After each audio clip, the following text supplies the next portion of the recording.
Hi everybody, this week at 8 News Kids, we're going to be talking about Russia stopping exports of gas and electricity to some countries, Elon Musk putting his Twitter deal on hold, China forest found in a sinkhole, and Somalia fire. The country of the week is Iraq, and Saddam was the first to guess it. Congratulations!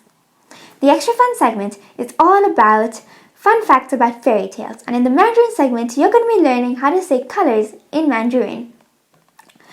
We are talking to Laetitia Moulin, who works with youth, is a teacher, works in NGOs, and also protects youth from drugs.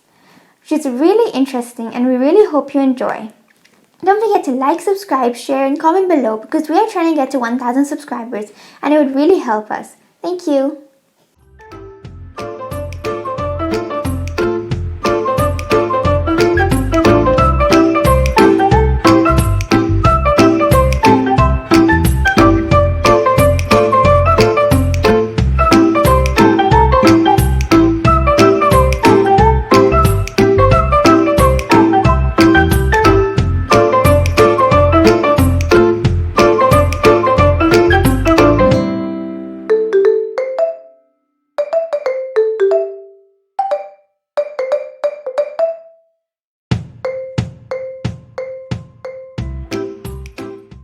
Russia stopped providing gas supplies to Finland, Poland, and now even Bulgaria.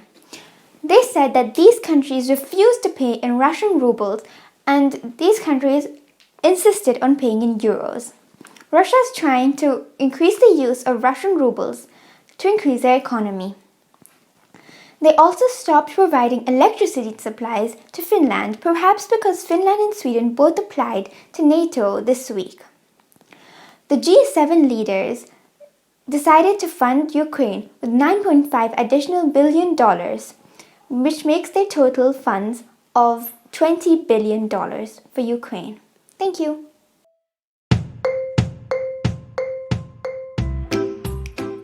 In Leh County, China, a massive sinkhole with a hidden forest with ancient trees was discovered. This sinkhole is almost 200 meters deep near a Chinese village.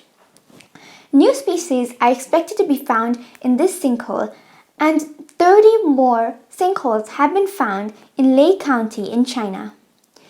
China and Mexico are the places where you can find the largest sinkholes. But why are sinkholes important? Sinkholes are important because they store large pools of water called karst aquifers that provide water to 700 million people worldwide. Thank you.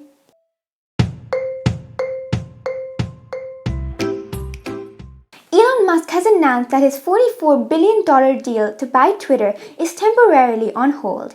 He said that he is awaiting proof that the spam accounts or the fake accounts actually represent less than 5% of the total accounts on Twitter. He said that he's very committed to the deal, but analysts still think that he's using this information to renegotiate the deal or to actually just walk away from it.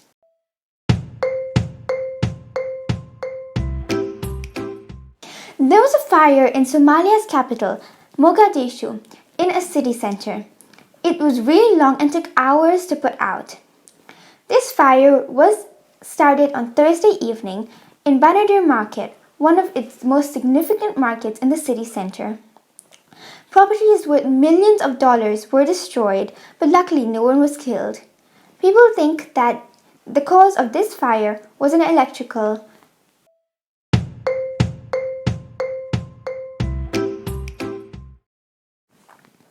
Hi everybody, this week we are talking to Laetitia Moulin, who is an amazing person who works with youth, is a teacher, works with NGOs, and protects youth from drugs. I really hope you enjoy because she has an amazing journey and story to tell.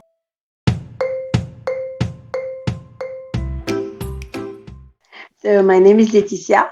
I am 27 years old. I am an holistic educator. So I work in the primary school with kids. I'm also a volunteer in an NGO, La Casa. We mainly work with youngsters in prevention against drugs, HIV, etc. I am also in the committee of Young Caritas. It's new. Young Caritas is like an NGO working with youngsters as well, to help them actually help others. Like if they want to do volunteer work with Caritas, Caritas is an international organization which you can look into afterwards. And we try to not only help the poor, like just giving them something, we try to empower people, and we are trying to make youngsters to do that as well, because there are many youngsters that they have the need, and also they want to help, but they don't know Yes. where to go. And we're trying to do uh, different like training, even workshops, or empowering them so that they can go and help others. Yeah, and Wow, that's amazing. yes, that's it. Thank you. And can you tell us, you do a lot of things, so can you tell us a little bit more in detail on what you do in your career? Well, I'm a holistic educator, so I work in primary school. Holistic education is all about everything that can, not only, not the academic part for the kids. For the kids, it's the emotional, physical, Yeah. even psychological aspect, where we work on all of we work on these for them, because long ago we realized that being a human is not only being having high qualifications. It's not about all of this. We've got our emotional intelligence. We've got so many things that we have to work on. And we do subjects like visual arts, physical education, health, road safety, values, citizenship education. It's all these aspects that actually can help the kid become a better person, and Yeah. comfortable with himself and herself. Wow, And that's then great. I love hiking as well. I don't know if I said it before. So I worked, not worked, like with some friends, we collaborated, where we work on projects for the environment, not like to protect. I mean, we call it protecting the environment, but the environment can actually protect itself. It's more about informing people how humans are being a danger for the environment, how important our every step that we take, every actions that we take, what impacts it has on the environment, what we should do, how we should like live with harmony with the environment. So that's another part of my life as well. And well, I'm an educator because I always wanted to do something meaningful about my life. I didn't know what. I thought, when I was a volunteer in the NGO, I started when I was 17 years old. And I knew that deep down I had to be at the service of others, and I didn't know how to do that. After my high school education, I went to university, and I was struggling with myself. I was like, oh my God, why am I doing this? I don't know what I want to do. And then when I heard about the job prospect, I was like, okay, this is actually something that I can actually do. I love kids, and I know that I can bring them something else and something new. So yeah, that's how I become an educator. I got the training, etc. But yeah, That's amazing. thank you. That's so good. And how did COVID-19 affect what you do? Oh my God. Yeah, COVID-19 has had huge impact, because Mauritian kids from public school, they had to well, I'll talk about school first. Yeah. They had to watch the lessons on television, and it was very, very difficult for me not to be, not to be present with the kids. And not all of them had laptops, etc. So we didn't have online classes as compared to secondary schools or private schools, because a lot of a lot of our students don't even have internet at home, maybe not even a laptop or a phone. And that was very, the first confinement was very, very hard, even the second one. And being apart from them not knowing how they're going through, because we know that some of them have a lot of difficulties, being in front of a TV and not having somebody to explain each words with them as we do at school. This was very hard. And I knew that when I had to go back to school, we had a lot of work to do with them, and we did our best to empower them if ever there is something else happening.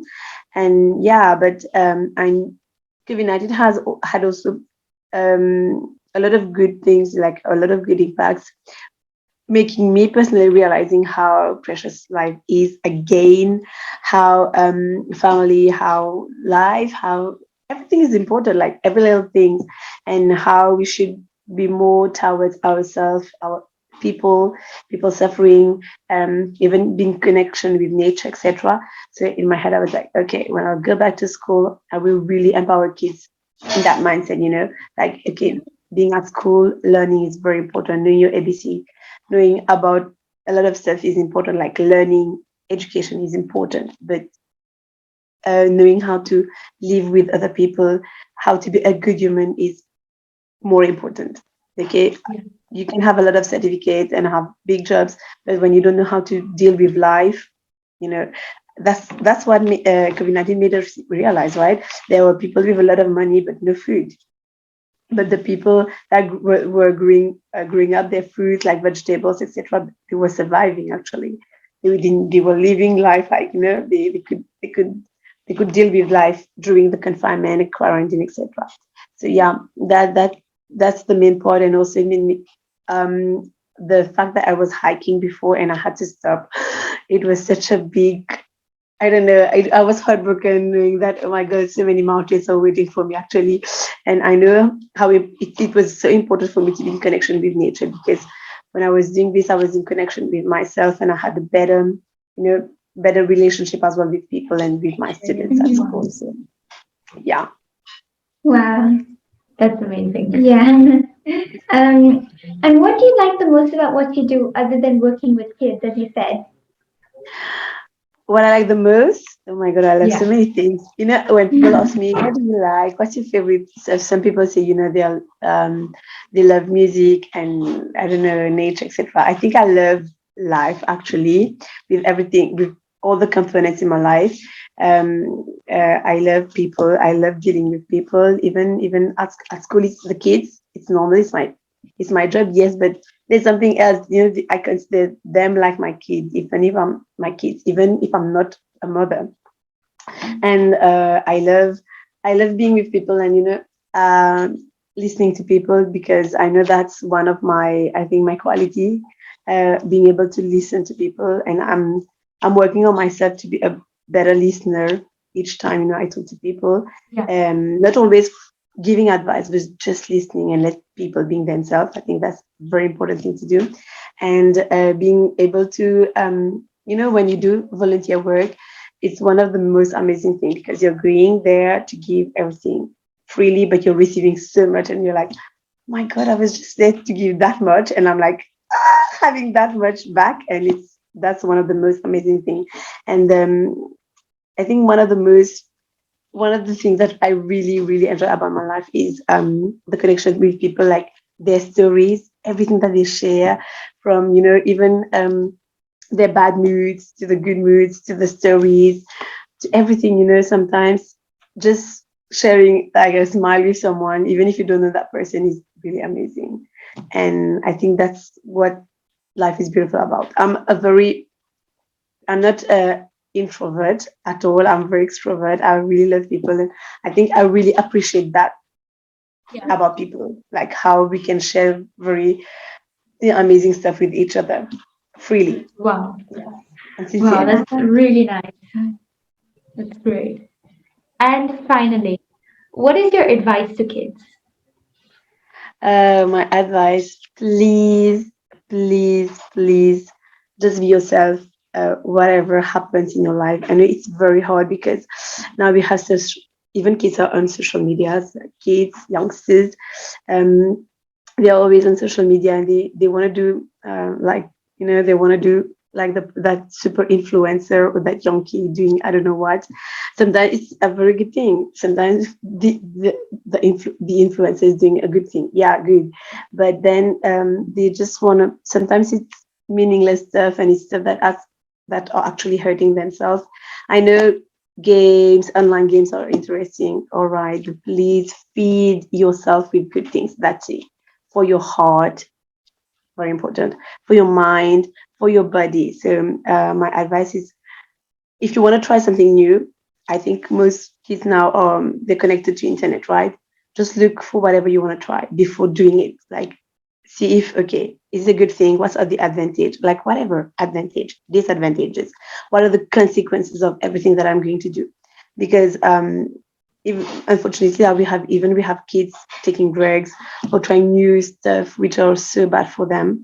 So that's my advice. Please always be yourself and don't be like others. Love yourself above all. I know it's sometimes hard because you don't like how your hair is, your face, your, I don't know, your mouth, your teeth, your body. You're like, oh my god, I want to look like that person. If you're like that person, who's gonna be you? No one. If I'm being like Nitya, who will be Letitia?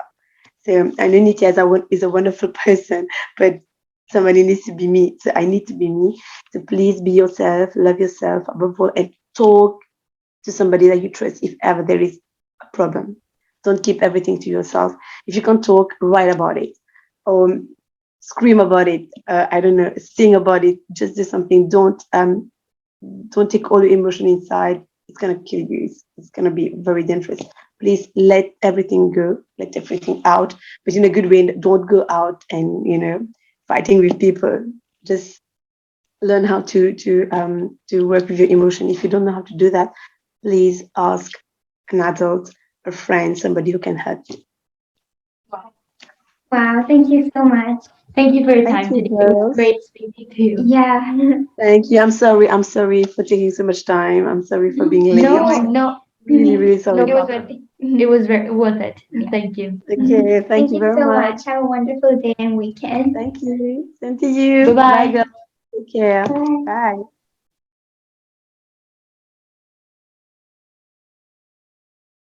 L'Irak est un pays d'Asie occidentale. Sa capitale est Bagdad et sa population est de 40 millions d'habitants. Le pays possède le plus grand réserve de pétrole après l'Arabie saoudite. Le conte célèbre Ali Baba et les 40 voleurs a été écrit en Irak il y a environ 1000 ans. Le pays possède la plus ancienne forme d'écriture, l'écriture sumérienne, qui a été inventée par les Sumériens. Cette écriture, qui s'appelle l'écriture cuneiforme aussi, est très spéciale avec des caractéristiques en forme d'écriture de coin sur les tablettes d'argile. C'était écrit vers le 30e siècle avant Jésus-Christ. Le dictateur Saddam Hussein était un dictateur irakien. Merci.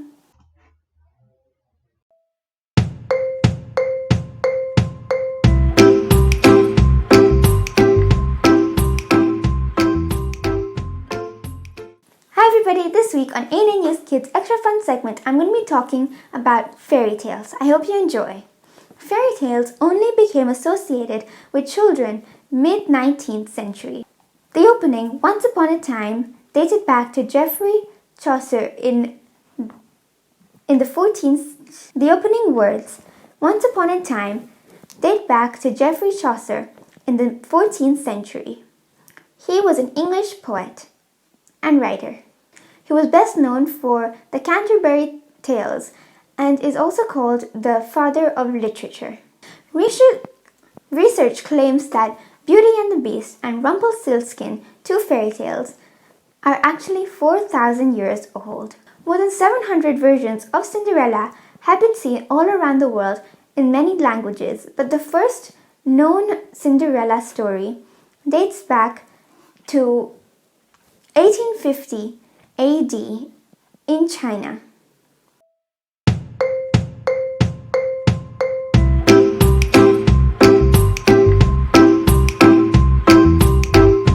Hi everybody, this week for the Chinese segment we're going to be learning about colors. Last week we did a recap of everything we've learned, so you can go back to that and take a look if you haven't remembered everything we've learned. Now let's go on to colors.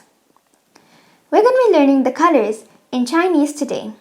We're going to be learning 7 basic colors and they're going to be really easy. All colors in Chinese have one common word, the word se. They all start with one word and then they end with se. Yan se means color. So we're going to be learning blue, red, green, yellow, black, white, and purple today. Let's start with blue.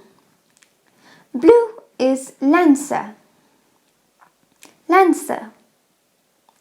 Red is hongse. Hongse. Yellow is huangse. Huangse. Black is heise. Heise. Let's review what we've learned so far. We learned blue, red, yellow, and black. Lancer, hongse, huangse, and heise. Now let's learn white, green, and purple. White is weiße. Weiße. Green is lyse. Lyse. And purple is süße. Süße. So let's see, we've learned lancer, which is blue, hongse, which is red, huangse, which is yellow, heise, which is black, weiße, which is white, lyse, which is green, and süße, which is purple. I really hope you enjoyed. Don't forget to practice and come back next week. 再见!